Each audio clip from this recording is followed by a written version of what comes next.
폭삭 속았수다에서 애순이가 개새끼야 라고 부릅니다. 나의 아버지는 내 엄마를 개년이라고 불렀습니다. 개년아. 그것이 우리 집에서 가장 흔하게 들리던 소리였습니다. 아버지가 엄마를 부르는 방식이었습니다. 야, 개년아. 밥 안 줄 거야? 이 개년이 또 뭘 잘못했어? 개 같은 년이 집안을 이 모양으로 만들어 놨네. 저는 그 소리를 들으며 자랐습니다. 어린 시절, 저는 그게 엄마를 부르는 다른 말인 줄 알았습니다. 다른 집 아빠들이 여보라고 부르듯이 우리 아버지는 엄마를 그렇게 부르는 줄 알았습니다. 초등학교 3학년 때였습니다. 친구네 집에 놀러 갔다가 깨달았습니다. 친구 아빠가 친구 엄마를 여보라고 당신이라고 부르는 걸 보면서 그날 밤 저는 이불을 뒤집어 쓰고 울었습니다. 우리 엄마는 왜 저런 말을 들어야 하는 걸까? 중학교에 올라가서야 알았습니다.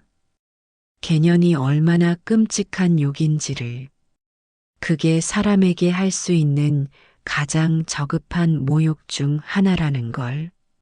하지만 우리 집에서는 그것이 일상이었습니다. 아침에 일어나 밥을 먹을 때도, 저녁에 아버지가 술에 취해 들어올 때도, 심지어 명절날 친척들이 모였을 때도 아버지는 엄마를 개년이라고 불렀습니다. 엄마는 한 번도 항의하지 않았습니다. 그저 고개를 숙이고 조용히 아버지가 시키는 일을 했습니다. 마치 자신이 정말로 그런 존재인 것처럼. 엄마, 왜 참아? 왜 아무 말도 안 해? 제가 고등학생이 되어 물었을 때 엄마는 이렇게 대답했습니다. 그래야 내가 안 맞잖니. 그날 저는 또 울었습니다. 이 이야기는 개년으로 불리며 평생을 살아온 제 엄마의 이야기입니다. 그리고 아마도 당신이 모르는 누군가의 엄마 이야기이기도 할 것입니다. 엄마는 1960년 충청북도 음성군 삼성면 선정리 넷걸음 시골 마을에서 태어났습니다. 넷걸음은 정말 작은 마을이었습니다. 20가구도 채 안 되는, 전기도 제대로 들어오지 않던 산골 마을. 비포장 흙길을 한참 걸어야 읍내가 나오는 곳이었습니다. 엄마는 5남매 중 셋째였습니다. 하지만 엄마는 단 하루도 학교에 가본 적이 없었습니다. 오빠들은 초등학교라도 보냈지만 딸들은 집에서 농사일을 거들어야 했습니다. 새벽부터 저녁까지 논에 나가 일을 했습니다. 그때는 다들 그랬어. 딸은 시집갈 애들이니까 공부시켜봤자 소용없다고 했지. 엄마가 한 번은 그렇게 말했습니다. 원망의 빛깔도 없이 그저 당연하다는 듯이. 엄마는 글을 몰랐습니다. 자기 이름도 쓸 줄 몰랐습니다. 숫자도 셀 줄 몰랐습니다. 10살 때부터 이팔 청춘이라 불리던 20살까지 엄마는 논과 밭에서만 살았습니다. 외할아버지는 술주정뱅이였고 외할머니는 끊임없이 일하는 사람이었습니다. 엄마는 그 사이에서 조용히 자신의 존재를 지우며 자랐습니다. 웃는 법도 원하는 법도 배우지 못한 채 외할머니는 늘 말했습니다. 너는 말수가 적어서 좋다. 시집가서도 그렇게만 살아라.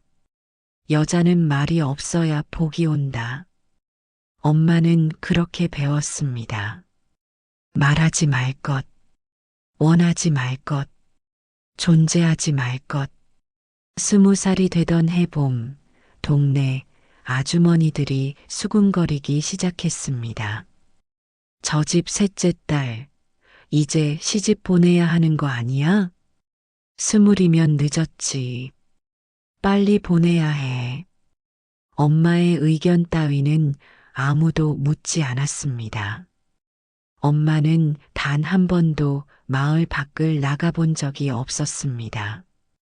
읍내도 가본 적이 없었고 버스도 타본 적이 없었습니다. 그런 엄마에게 어느 날 중매 이야기가 들어왔습니다. 선정리 넷걸음에서 처녀 하나 구했다더라. 일 잘하고 말 없는 애래. 그렇게 아버지 집안에 소문이 났습니다. 아버지는 이웅 소재지에 사는 건달 청년이었습니다.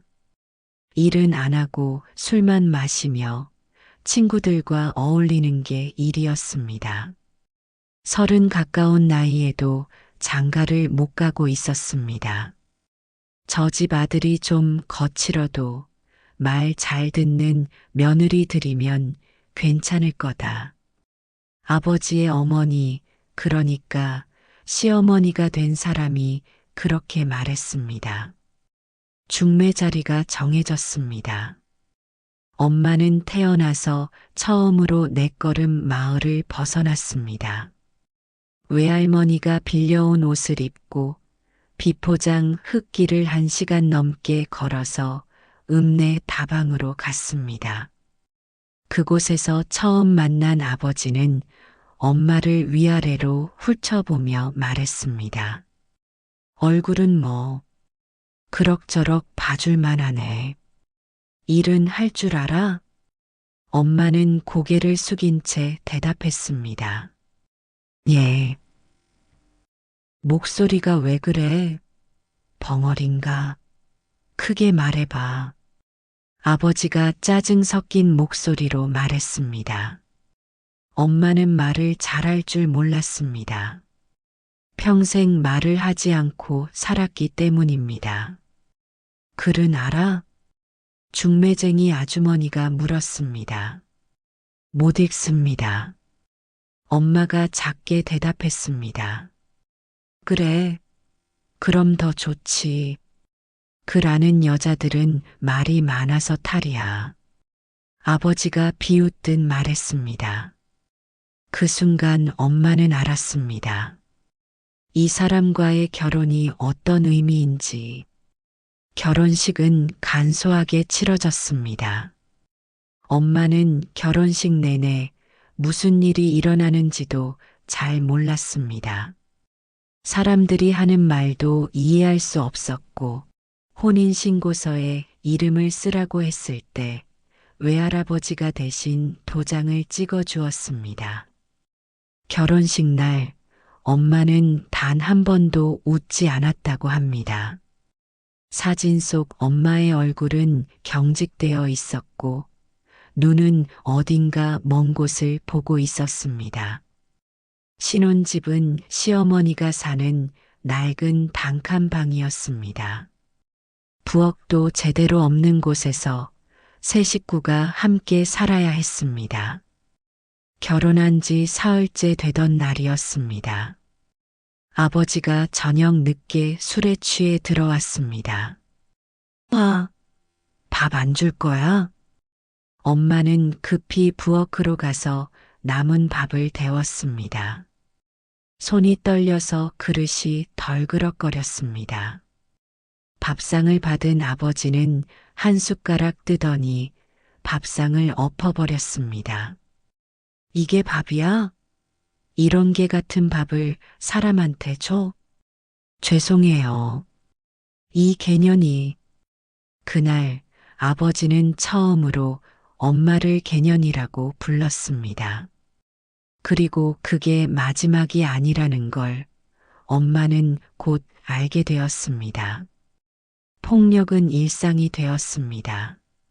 아버지는 술을 마시고 들어오면 반드시 엄마를 불렀습니다. 야, 개년아. 그 소리가 들리면 엄마의 온몸이 굳었습니다.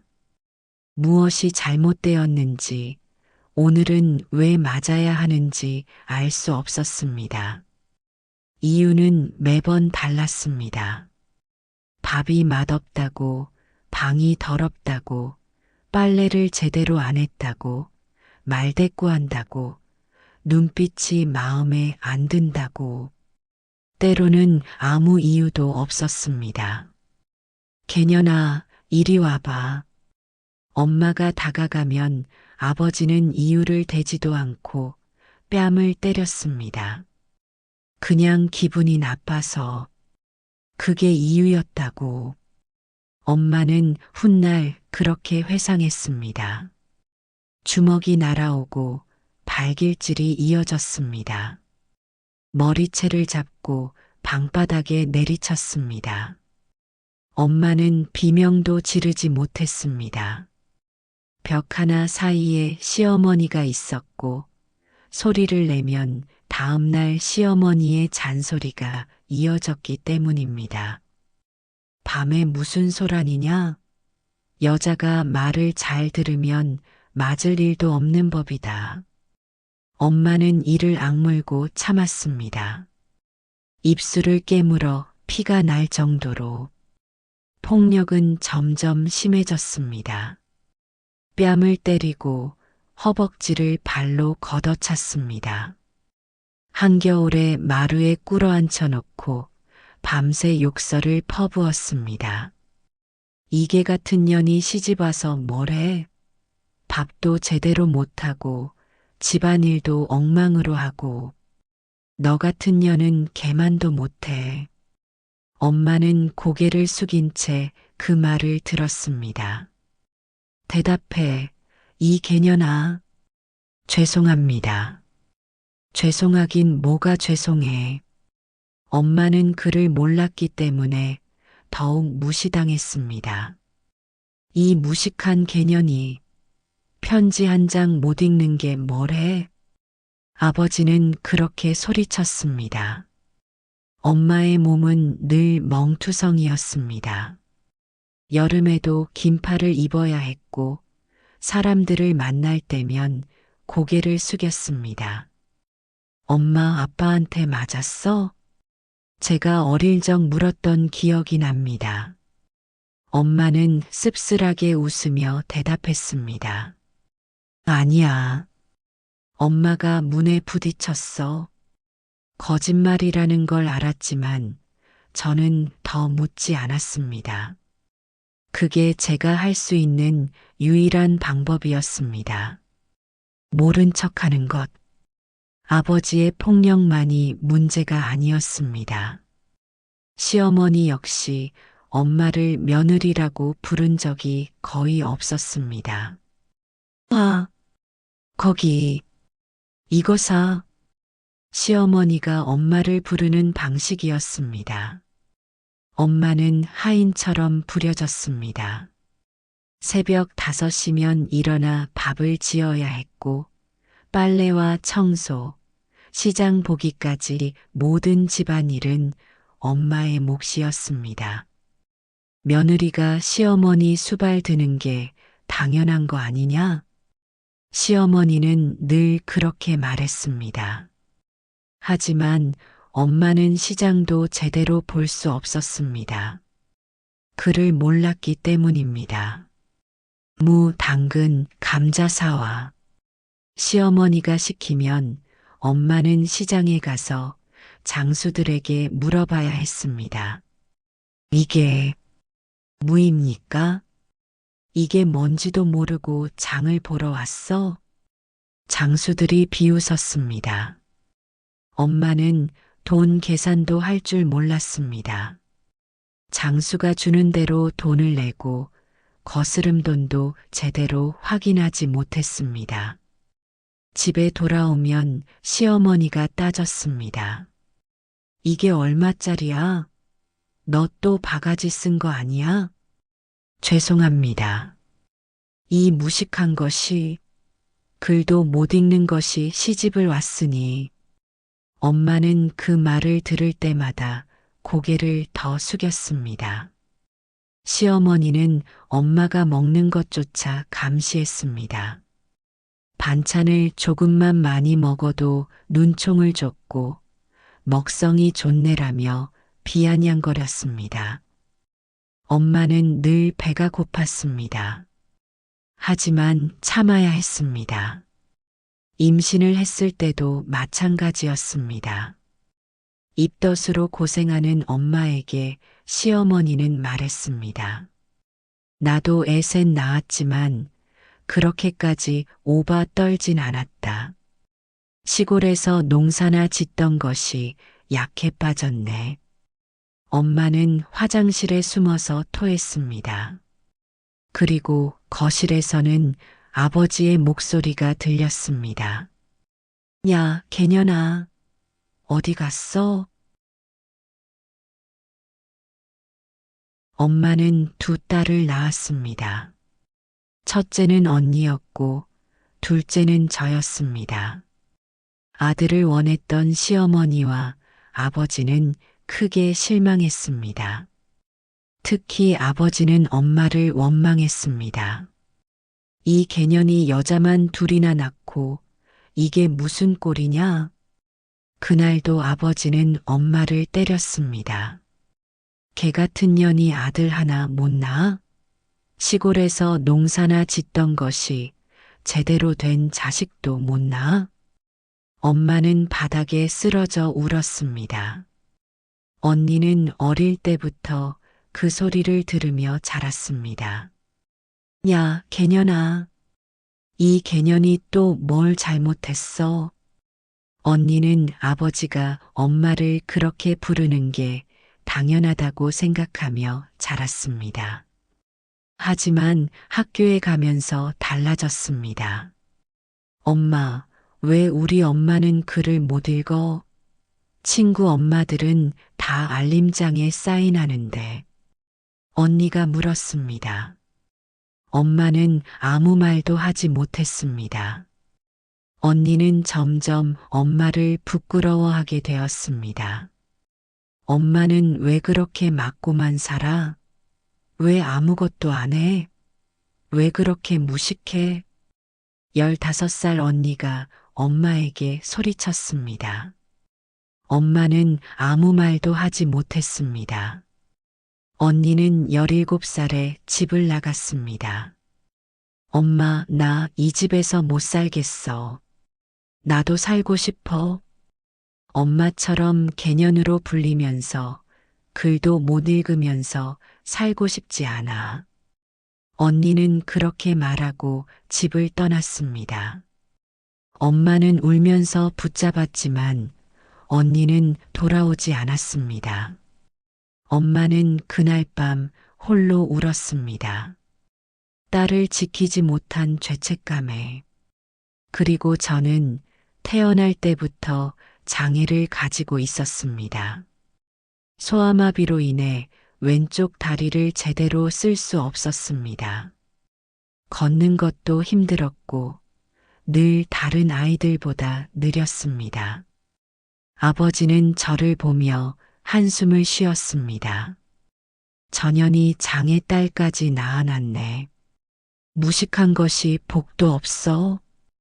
엄마는 그 말을 들을 때마다 자신을 탓했습니다. 내가 뭘 잘못했을까? 내가 뭘 더 잘했어야 했을까? 하지만 엄마는 저를 끝까지 지켰습니다. 제가 학교에 들어갈 나이가 되었을 때 큰 문제가 생겼습니다. 저는 다리가 불편해서 학교까지 혼자 걸어갈 수 없었습니다.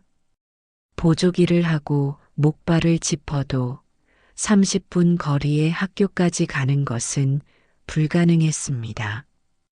그럼 학교를 보내지 말아야지. 장애딸 키워서 뭐하게. 아버지가 말했습니다. 하지만 엄마는 고개를 저었습니다. 아니에요. 이 애는 공부를 시켜야 해요. 나처럼. 글 못 읽게 하면 안 돼요. 엄마는 처음으로 아버지에게 강하게 말했습니다. 그날부터 엄마는 저를 업고 학교에 데려다 주기 시작했습니다. 엄마, 무거워요. 내가 천천히 걸어갈게. 제가 말했습니다. 괜찮아. 엄마 힘세. 내 걸음에서 농사일 하던 엄마가 이 정도는 할 수 있어.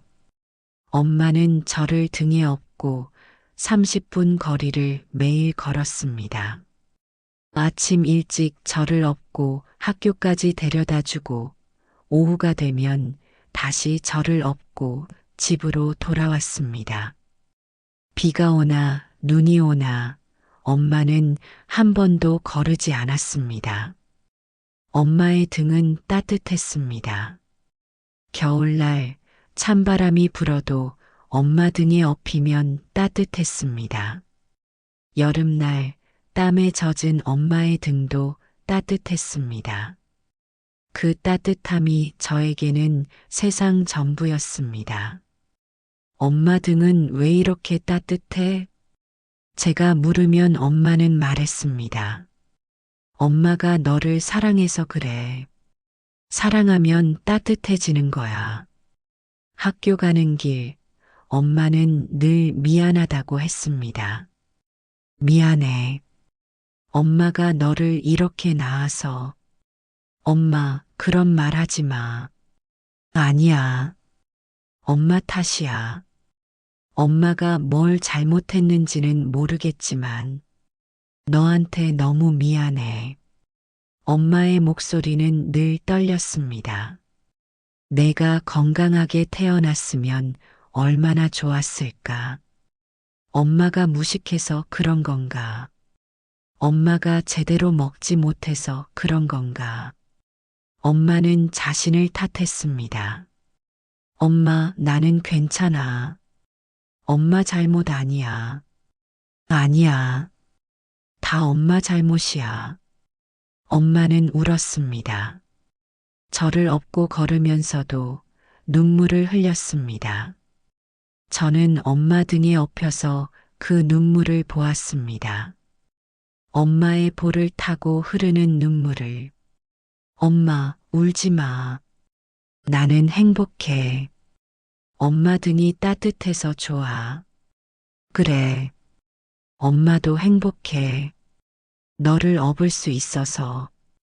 6년 동안 엄마는 저를 업고 학교를 다녔습니다. 초등학교 6년 내내 엄마는 하루도 빠지지 않고 저를 업었습니다. 비가 오면 우산을 받쳐 들고 눈이 오면 조심조심 걸으며 엄마의 등은 점점 굽어갔습니다. 하지만 저에게는 여전히 따뜻했습니다. 학교 앞에 도착하면 엄마는 저를 조심스럽게 내려놓았습니다. 학교 잘 다녀와. 엄마가 오후에 또 올게. 엄마 고마워요. 뭐가 고마워? 엄마가 미안하지. 엄마는 또 눈물을 흘렸습니다. 너를 이렇게 낳아서 정말 미안해.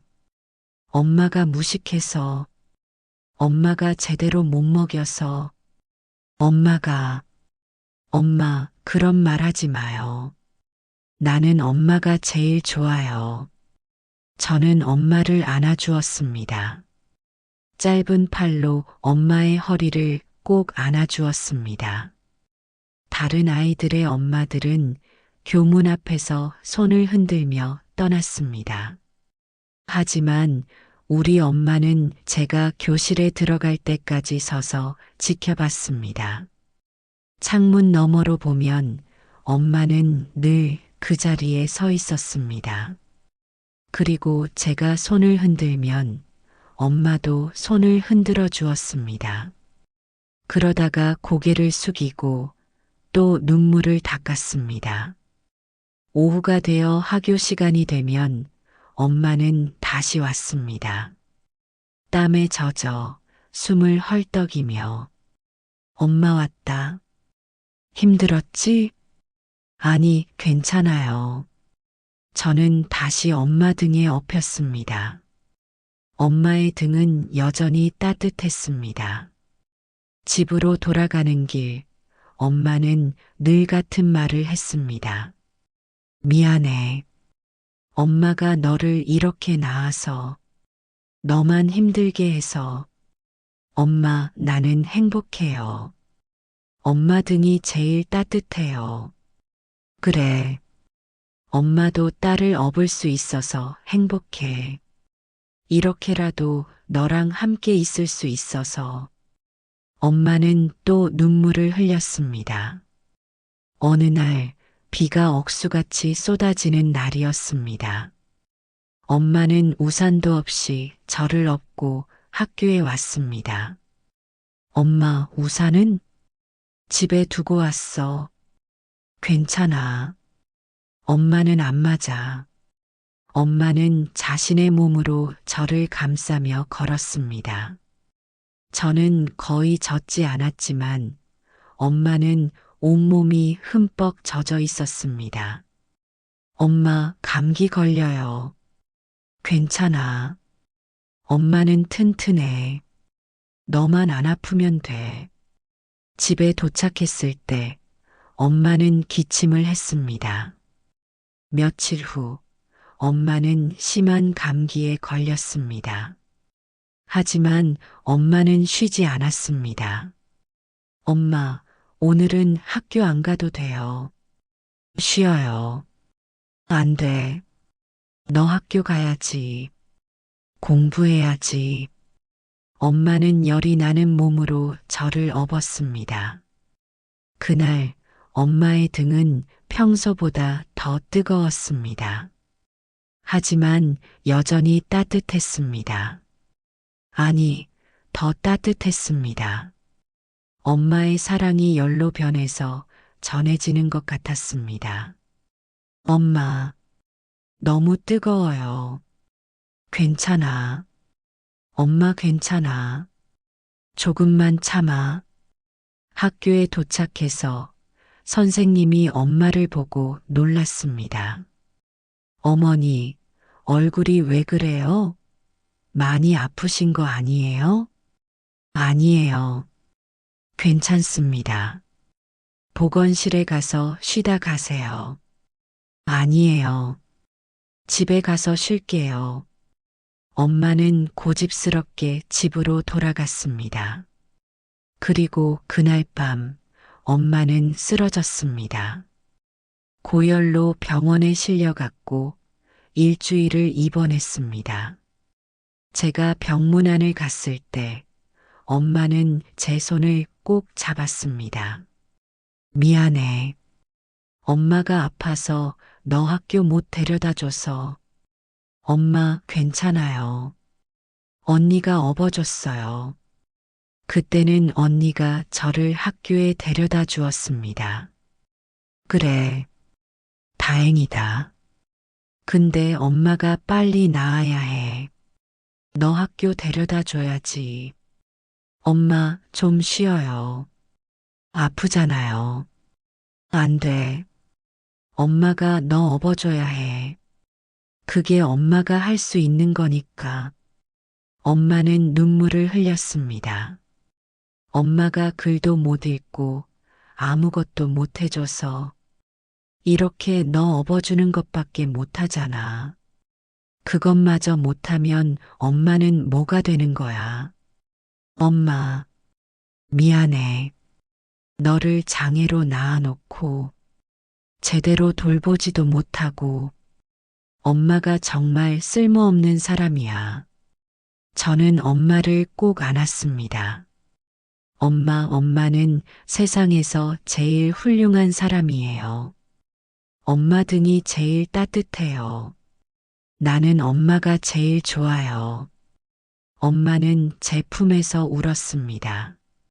일주일 후 엄마는 퇴원했습니다.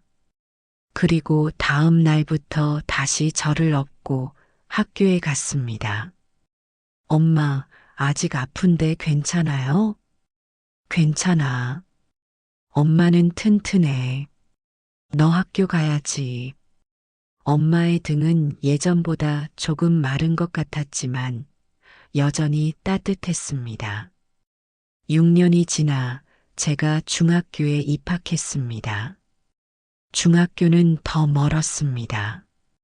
집에서 1시간 거리였습니다. 아버지의 폭언은 날이 갈수록 심해졌습니다. 다 이 개년이 들어와서 집안이 이 모양이지. 내 걸음에서 무식한 것이나 데려와서 내 인생 망쳤어. 엄마는 매일 그 말을 들었습니다. 개년아, 네가 뭔데 밥을 먹어? 네가 이 집에 뭘 보탰어? 글도 못 읽는 주제에. 개 같은 년이 장의 딸이나 낳고 집안 망쳐놓고 매일 업고 다니면서 창피나 주고 엄마는 자신이 존재하지 않았으면 좋겠다고 생각했습니다. 하지만 저 때문에 죽을 수도 없었습니다. 내가 없었으면 진작 죽었을 거야. 엄마는 훗날 제게 그렇게 말했습니다. 엄마는 모든 걸 참았습니다. 폭력도, 폭언도, 굶주림도, 무시도 저를 지키기 위해서였습니다. 저는 어린 나이에도 알았습니다. 엄마가 개년이 아니라는 걸, 엄마가 세상에서 가장 소중한 사람이라는 걸. 제가 학교에서 한글을 배우고 왔을 때 엄마는 제게 부탁했습니다. 내가 엄마한테 글 좀 가르쳐 줄 수 있을까? 엄마는 배우고 싶었습니다. 하지만 아버지가 알았습니다. 이 개년이 글을 배워 주제도 모르고 나이 먹어서 글을 배워서 뭐하게 장의 딸이나 업고 다니는 주제에 아버지는 제가 엄마에게 가르쳐 주는 것을 금지했습니다. 엄마는 평생 글을 배우지 못했습니다. 엄마는 한 번도 도망칠 생각을 하지 않았을까요? 물론 했습니다. 수없이 많이. 아버지가 야, 개년아 라고 부를 때마다 엄마는 생각했습니다. 이 집을 나가고 싶다. 하지만 어디로 가겠습니까? 내 걸음 고향으로 돌아갈 수도 없었습니다. 외할머니는 이미 돌아가셨고 외할아버지는 엄마를 받아주지 않았습니다. 시집간 딸이 어떻게 집에 들어오냐? 그냥 참고 살아라. 오빠들도 마찬가지였습니다. 엄마는 그를 몰랐습니다. 일자리를 구할 수도 없었습니다. 돈을 계산할 줄도 몰랐고 버스를 혼자 탈 수도 없었습니다. 무엇보다 저를 데리고 갈 수 없었습니다. 장애가 있는 딸을 데리고 어떻게 살아갈 수 있겠습니까? 엄마는 갇혔습니다. 스스로 만든 감옥도 아닌 세상이 만들어준 감옥에, 개년이라는 이름으로 불리는 감옥에, 무식하다는 이유로 갇힌 감옥에. 제가 중학교에 들어갈 무렵 아버지는 다른 여자를 만났습니다. 술집 작부였던 그 여자와 아버지는 동거를 시작했습니다. 그날도 아버지는 집에 들러 엄마에게 말했습니다. 야, 개년아. 나 이제 안 들어온다. 알아서 살아. 무식한 것이 어떻게든 살아보겠지. 장의 딸이나 계속 업고 다녀. 생활비도 주지 않았습니다. 엄마는 그제야 일을 시작할 수 있었습니다. 하지만 그를 모르는 엄마가 할 수 있는 일은 제한적이었습니다. 식당에서 설거지를 하고 청소 일을 했습니다. 늦은 나이에 시작한 노동은 힘들었지만 엄마는 처음으로 자유를 느꼈습니다. 그때가 좀 숨통이 트이긴 했어. 개년아라는 소리를 안 들어도 되니까. 엄마는 그렇게 말했습니다. 하지만 한 달에 한 번씩 아버지는 집에 들렀습니다. 돈이 필요할 때였습니다. 야, 개년아. 돈 있어? 엄마가 번 돈을 빼앗아 갔습니다. 엄마는 돈을 세는 법도 몰랐기 때문에 아버지가 얼마를 가져가는지도 정확히 알 수 없었습니다. 하지만 시어머니는 남아 있었습니다. 8순을 넘긴 시어머니는 치매에 걸렸습니다. 엄마는 일을 하면서도 시어머니를 돌봐야 했습니다. 기저귀를 갈아주고 밥을 먹여주고 씻겨주었습니다. 시어머니는 가끔 정신이 돌아올 때면 엄마를 욕했습니다. 내가 우리 집안을 망쳤어. 다 내 탓이야. 이 무식한 년아. 글도 못 읽는 것이 시집을 왔으니 우리 아들이 바람을 피우지. 장의 딸이나 업고 다니는 것이 창피해서 도망간 거야. 엄마는 아무 말도 하지 않았습니다. 10년을 그렇게 수발했습니다. 시어머니가 돌아가신 날, 엄마는 울지 않았습니다. 제가 35이 되던 해, 엄마는 췌장암 진단을 받았습니다. 이미 사기였습니다. 병원에서는 6개월 남았다고 했습니다. 엄마를 병원에 데려간 것은 저였습니다. 엄마는 병원 가는 것조차 두려워했습니다. 병원에서 뭐라고 하는지 엄마는 못 알아들어. 글을 모르는 엄마는 병원 안내문도 읽을 수 없었고 진료 순서도 혼자서는 확인할 수 없었습니다. 의사 선생님이 설명하는 병명도 치료 방법도 이해하기 어려워했습니다. 엄마, 췌장에 암이 생겼대요. 많이 진행됐어요. 제가 쉽게 풀어서 설명해 드렸을 때 엄마는 덤덤하게 고개를 끄덕였습니다. 그래, 이제 좀 쉴 수 있겠네. 저는 그 말을 듣고 울었습니다. 엄마는 항암 치료를 거부했습니다. 그냥 이대로 가고 싶어. 엄마 이제 지쳤어. 평생 개년으로 살았는데 이제는 좀 쉬고 싶다. 의사는 치료를 권했지만 엄마는 고개를 저었습니다.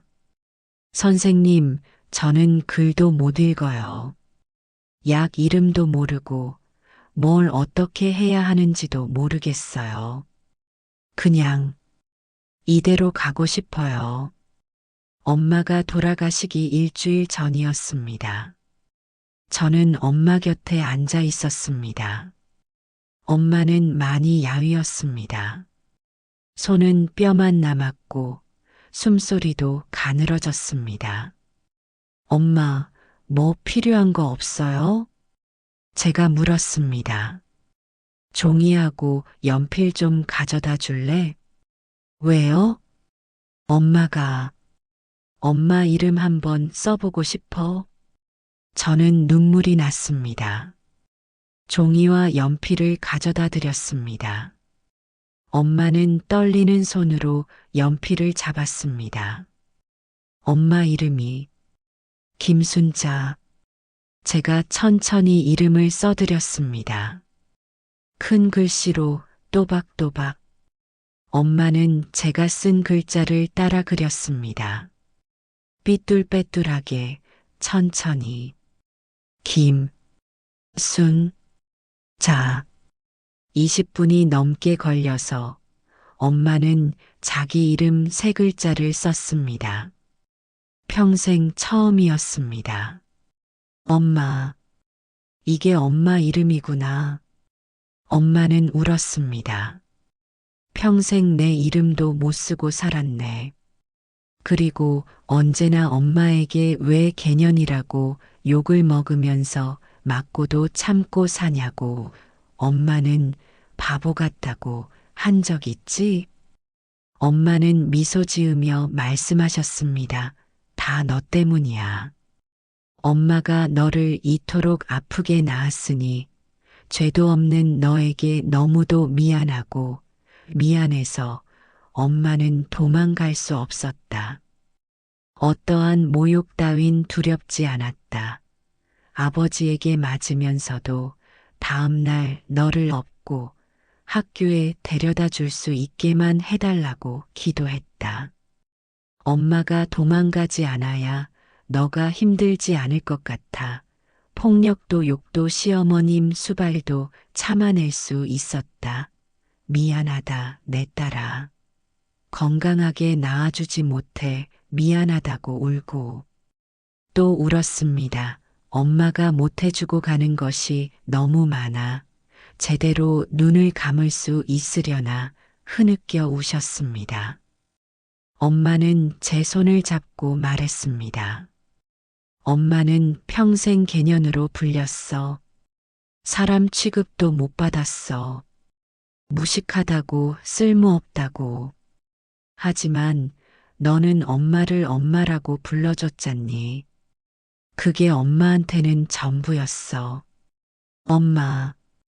그래도 엄마는 행복했어. 너를 키울 수 있어서.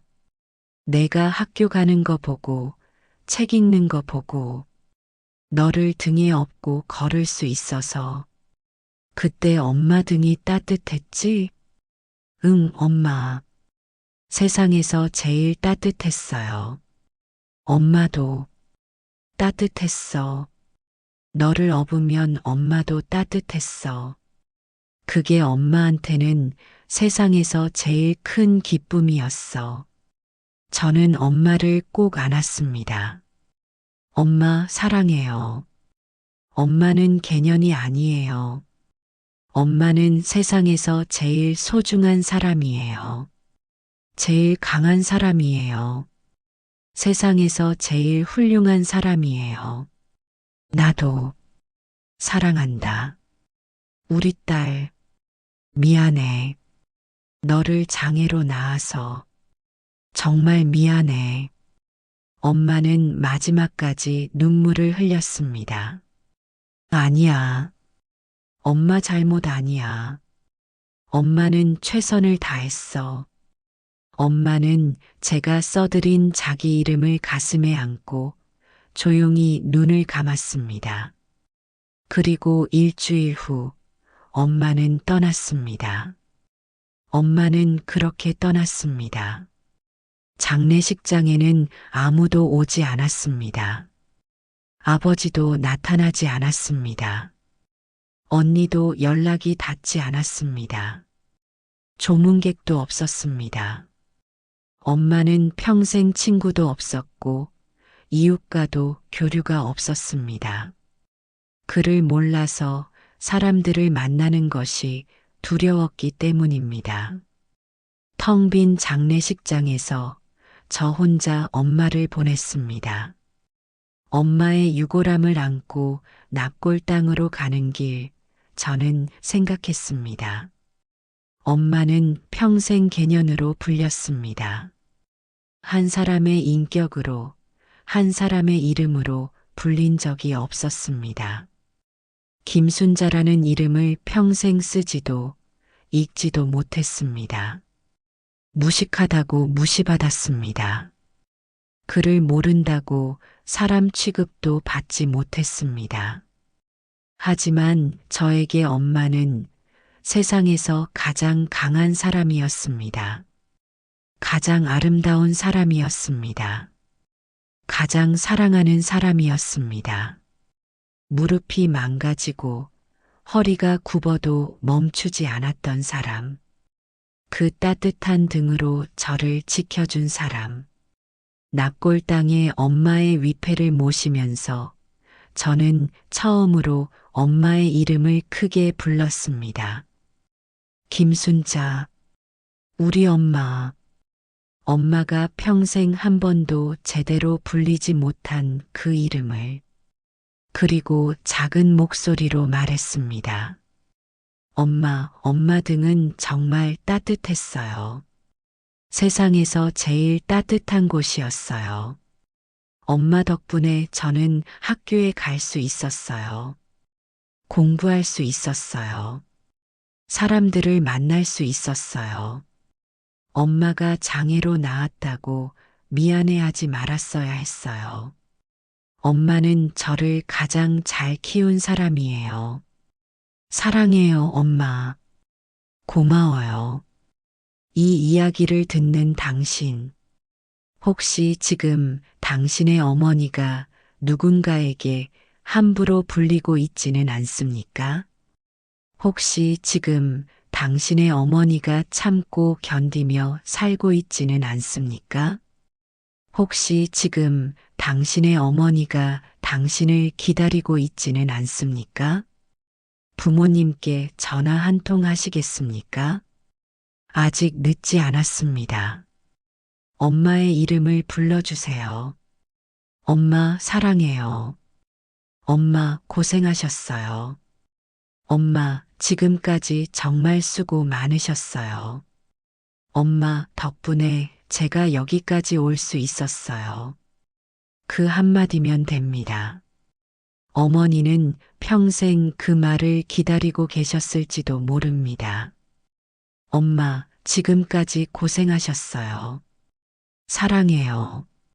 그 한마디면 됩니다. 엄마는 개년이 아닙니다. 엄마는 엄마입니다. 당신의 소중한 어머니입니다. 당신을 평생 지켜준 사람입니다. 당신을 위해 모든 것을 참아낸 사람입니다. 이 이야기를 듣고 계신 모든 분들께 오늘, 지금 당장 어머니께 전화를 거세요. 내일은 늦을 수도 있습니다. 후회하기 전에 사랑한다고 말씀드리세요. 어머니는 그 말을 기다리고 계십니다.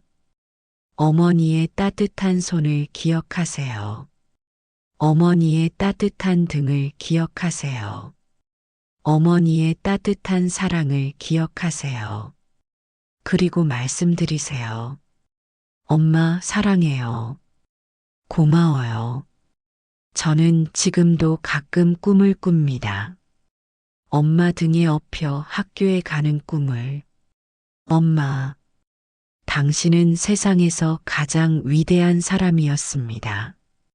당신의 따뜻한 등을 평생 기억하겠습니다. 사랑합니다. 고맙습니다. 구독과 좋아요는 저에게 부모님의 웃음입니다.